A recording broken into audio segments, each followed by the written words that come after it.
just look at that one verse particularly, or a couple verses there in Matthew, the first chapter that Davina read earlier for us. Verses 20 and 21 of Matthew, the first chapter. When I was a small boy, I remember going to my grandfather's farm in Oklahoma for Christmas, along with a number of aunts and uncles and cousins. And what I especially remember about this Christmas was that my grandfather told us that he would take us on a hayride through the farmlands, through the countryside, on his hay wagon that was pulled by his farm tractor.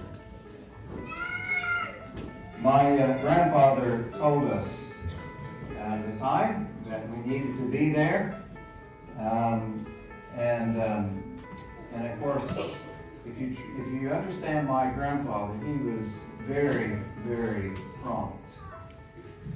I believe he told us like to be there at 4 o'clock. And whenever he told us, if he told you that he was going to leave at 4 o'clock, that meant that he left at 4. He didn't leave at 4:01. He left at 4 o'clock and not a second after.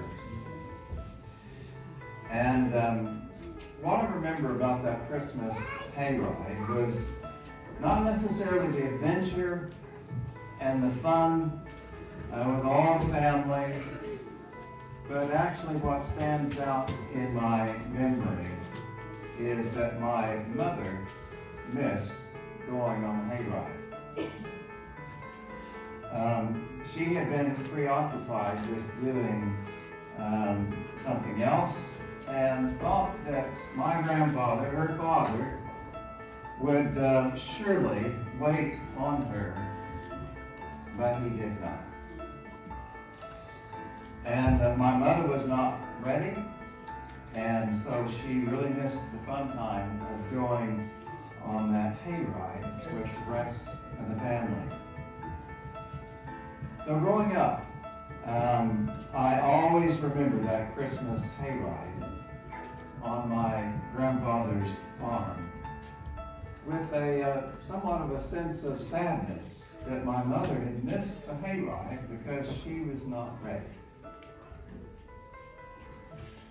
You know, Jesus warns us that we need to be ready for the time when he returns to this earth to take us to be with him in heaven for all of eternity.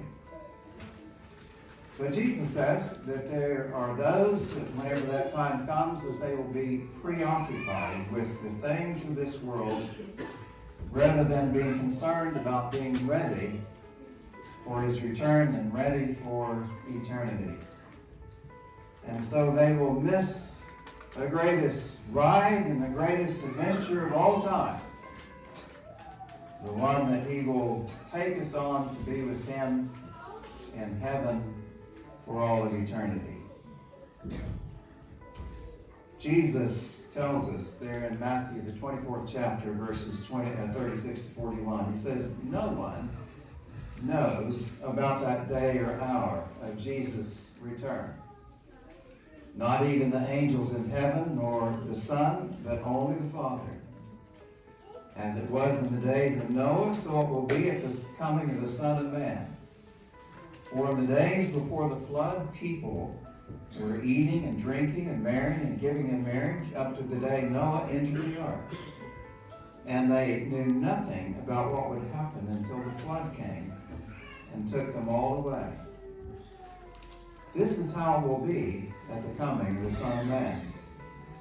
2 men will be in the field, one will be taken and the other left. 2 women will be grinding with a handmill.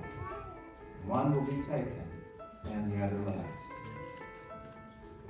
So why are some people left behind? Because they are not ready for Jesus' return. So Jesus, he goes ahead to warn us about our need to be ready. So he continues by saying this. He says, therefore, keep watch, because you do not know on what day or hour that the Lord will come. But understand this, if the owner of the house had known at what time of night the thief is coming, he would have kept watch and would have not let his house be broken into. So you also must be ready, because the Son of Man will come in an hour when you do not expect him. Now, one thing that Jesus also tells us is that even though no one knows about that day or hour of his return, not even the angels in heaven or the Son, but only the Father, that there will be definite signs that will point to his soon return. Jesus tells us there in the Gospel of Luke, chapter 21, verses 25 to 28. He says, there will be signs in the sun, moon, and stars. On the earth, nations will be in anguish and perplexity at the roaring and the tossing of the sea, which is symbolic of the turmoil and the shaking of the nations of the world. We've talked a lot about that in the last year or two, where literally the nations of the world are being shaken like the tossing of the sea, the roaring and the tossing of the sea. Jesus said men will faint from terror, apprehensive of what is coming on the world. For the heavenly bodies will be shaken. At that time they will see the Son of Man coming in a cloud with power and great glory. When these things begin to take place, stand up and lift up your heads, because your redemption is drawing nigh. I was thinking about this and thinking about the fact that the signs that point to Jesus' return, it's kind of like seeing your bus coming, and you know that you need to get ready to get on board. Or seeing your train pulling up to the platform, and you know that you need to get ready to get on board.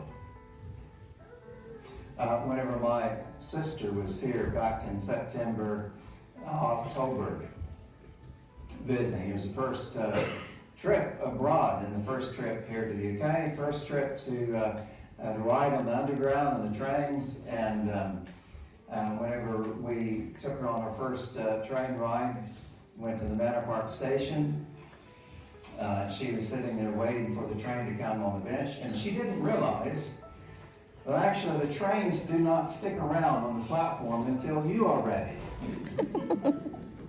That you have to be ready to go. And so I had to say to her, quick, get on board. And say, whenever you see the train coming, you need to be ready to get on board. Well, so it is in regards to the return of Jesus Christ. The signs that Jesus tells us, he gives us a number of signs that he says will point to his coming back.